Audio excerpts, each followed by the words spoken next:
Bonjour à tous et à toutes. Et soyez tous la bienvenue à ce moment de partage sur un sujet très important de la vie de couple. Comme annoncé précédemment, nous allons débattre au sujet de la sexualité dans le mariage. Alors, quelqu'un a-t-il une contribution?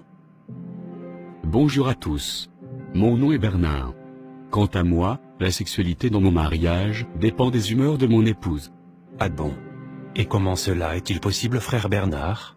Lorsqu'elle est de mauvaise humeur ou lorsque nous sommes en dispute, elle utilise notre intimité sexuelle comme un moyen de chantage. Elle me prive de sexe, et cela, durant tout le temps du palabre. Vraiment désolé de le savoir, frère. Pourrais-je intervenir s'il vous plaît, monsieur? Oui, bien sûr, sœur Solange. Allez-y, bien-aimé. Merci bien, frère Marius. Moi par contre dans mon mariage, c'est mon époux qui est égoïste. Désolé de le savoir, sœur Solange. Pouvez-vous nous en dire plus, s'il vous plaît? Il n'y a pas de moment d'affection dans notre intimité, durant nos moments intimes, il n'y a même pas de préliminaires, avant toute chose. Et comment fait-on les préliminaires, sœur Solange? Non, pas besoin de ces détails, frère Bernard, n'est-ce pas? Vraiment désolé de cette interruption, sœur. Veuillez bien poursuivre, s'il vous plaît, bien-aimé, nous vous écoutons. Alors comme je disais, mon mari est très égoïste durant nos rapports intimes, il ne pense qu'à son seul plaisir sexuel. Et dès que monsieur est satisfait, il se met à ronfler comme si notre vie sexuelle tournait autour de lui seul. Je comprends. Mais avez-vous pris la peine de discuter de vos frustrations sexuelles avec vos partenaires? Discuter avec qui? Désolé frère Marius, dans mon cas c'est presque impossible. Impossible? Et pourquoi cela, frère Vincent? En discuter on voit souvent plus de problèmes que de solutions, car madame est très impolie. De 1, ma femme n'accepte que je la touche, que lorsqu'elle en a envie. Mes désirs sexuels ne comptent pas pour elle. De 2, lorsque je lui propose gentiment d'essayer certaines pratiques sexuelles, pourtant nobles, durant nos rapports, elle s'énerve, me disant qu'elle n'est pas ma prostituée, ou que c'est moi qui suis un gros pervers. Et? Conséquence. Je suis obligé de me réfugier dans la masturbation, dans la pornographie. Et encore plus grave, je me cache pour aller visiter les maisons des prostituées. Afin de réaliser les plaisirs sexuels, que ma propre femme refuse de me procurer. J'apprécie vraiment ton courage et ta sincérité, frère Vincent. Merci de t'ouvrir à nous. Je pense sincèrement, Vincent, que ton épouse réagit de la sorte sûrement par méconnaissance des Saintes Écritures. Car nul n'a le droit de priver son époux ou son épouse de sexe, sauf d'un commun accord, afin de vaquer à la prière. Et là encore les Saintes Écritures précisent bien, sauf d'un commun accord. Ce qui revient à dire que même si l'un n'est pas sexuellement prêt pour la pause sexuelle, l'autre doit faire des compromissions afin de satisfaire son mari ou sa femme sexuellement. Et tout cela dans le seul but d'éviter que le diable, à cause du désir sexuel des uns et des autres, en profite pour tenter l'un ou l'autre afin de leur entraîner dans le péché, et les rendre ainsi esclaves de la débauche sexuelle.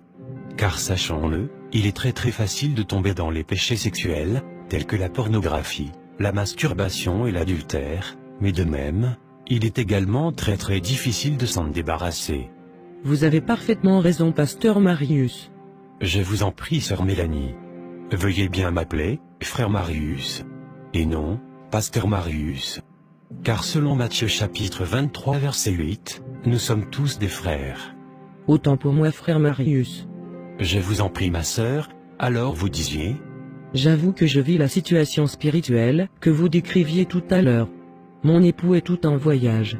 Et même quand il est de retour, il me prive de sexe prétextant d'être toujours fatigué. Voyage d'affaires? Ou temps de loisirs avec ses nombreuses maîtresses? Je ne sais que croire.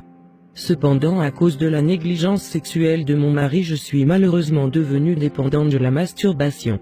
De sorte que je couche sans le vouloir avec des esprits inconnus qui ont des rapports intimes avec moi dans mon sommeil, et les sensations étaient comme si cela était réel. Je suis désormais accro à la pornographie et la masturbation, et je me sens heureuse toute seule, sans mon époux, comme si j'avais un mari spirituel à sa place. Je vois. Comme c'est triste, sœur. Et même lorsque je suis en train de faire l'amour avec mon époux, je suis obligée de fouiller dans mon imagination et penser à d'autres personnes afin de tirer mon plaisir. car monsieur à cause de sa négligence sexuelle, m'a habituée à me débrouiller toute seule, et j'ai besoin de délivrance car je suis convaincue qu'il y a des démons, c'est-à-dire des esprits impurs en activité dans ma vie de couple. Je suis sincèrement désolé de l'apprendre, sœur Mélanie. Et je suis d'accord avec vous qu'une délivrance s'impose. Et je profiterai de la prochaine réunion, afin de vous enseigner avec bien sûr l'aide de l'Esprit Saint. Comment être définitivement libre, de l'impudicité, de la débauche sexuelle, comme la masturbation, la pornographie, etc. etc. Mais avant cela, j'aimerais conseiller à vous ici présents. Cela n'est nullement biblique de priver son mari ou sa femme de son propre corps, à plus forte raison, du sexe, et cela peu importe les motifs.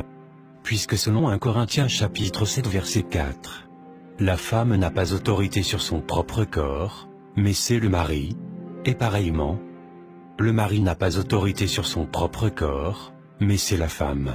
Voilà pourquoi fait un chantage sexuel à son mari ou sa femme, pour une raison ou pour une autre, est une façon de désobéir à l'Éternel notre Dieu. Car en le faisant, cette personne expose son prochain à la possession démoniaque des esprits impurs, qui pour sûr, en profiteront pour détruire la vie de l'autre, et à la longue le mariage lui-même. S'il vous plaît. Pourrais-je intervenir, monsieur? Oui, bien sûr, sœur Rebecca. Nous vous écoutons. Je compatis avec le frère Vincent et les autres. Cependant, les hommes ne sont pas les seuls à se réfugier dans la pornographie et la masturbation à cause des frustrations sexuelles dans leur couple. Personnellement, je vis une situation pareille dans mon mariage. Ah bon? Pourriez-vous nous aider à comprendre, s'il vous plaît? Bien sûr. Quand on parle de sexe, mon chéri me répond toujours. La Bible dit ceci, Dieu dit cela. Il se joue les seins et me prend pour la vulgaire, alors qu'il est le premier à regarder les fesses des filles dehors, lorsque nous faisons des balades. Comme c'est triste, sœur Rebecca. Ce n'est pas tout, frère. D'accord. Vous avez la parole. Je suis même prudente de lui suggérer certaines idées afin d'éviter la routine dans nos rapports intimes. De peur qu'il me traite de pute. Waouh! Jusqu'à ce point? Cela ne devrait pas être ainsi. Car selon 1 Corinthiens chapitre 7 verset 5, la Bible commande au couple de ne point se priver l'un de l'autre, si ce n'est d'un commun accord pour un temps, afin de vaquer à la prière. Ensuite, les saintes écritures recommandent aux partenaires de retourner ensemble, de peur que Satan ne tente les membres du couple à cause de leur désir sexuel. Et la tentation de Satan dans ce cas correspond à ceux dont sont victimes beaucoup de mariages, c'est-à-dire la masturbation, la pornographie, l'adultère, la débauche sexuelle et j'en passe. Je le dis et je le répète. Ce n'est pas le rôle de l'Éternel notre Dieu de dire à chaque couple comment se faire l'amour les uns les autres. Chaque couple est libre de vivre leur sexualité comme cela leur procure du plaisir personnel, pourvu que notre conscience ne nous condamne pas selon le discernement de l'Esprit Saint de notre Seigneur Jésus-Christ en nous. Le sexe est malheureusement devenu un sujet tabou dans l'Église, et même dans certains mariages. Et cela est dommage, car le sexe est une grande bénédiction que l'Éternel notre Dieu ait donnée à l'humanité afin de se reproduire, tout en se faisant plaisir les uns les autres, bien attendu dans les liens du mariage. Est-ce qu'il y a des questions? Si oui, veuillez bien nous les laisser dans l'espace à commentaires s'il vous plaît. Merci. Nous sommes malheureusement à la fin de cette rencontre, car c'est tout dont nous avions le temps pour aujourd'hui. Cependant restez tous à l'écoute pour la prochaine réunion, qui donnera des résolutions aux problèmes d'intimité sexuelle dans les couples. Et comment être définitivement délivré de l'impudicité telle que la débauche sexuelle, la masturbation, la pornographie, l'adultère, les rapports sexuels durant le sommeil, etc. etc.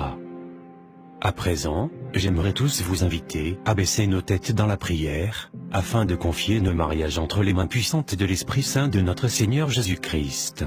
Amen. Si vous avez un problème quelconque dans votre vie de couple, prière de nous contacter à l'adresse email ci-dessous, viedecouple@gmail.com. Et nous allons le traiter dans l'anonymat et la confidentialité. Que l'Esprit Saint de notre Seigneur Jésus-Christ bénisse tous les mariages. Amen.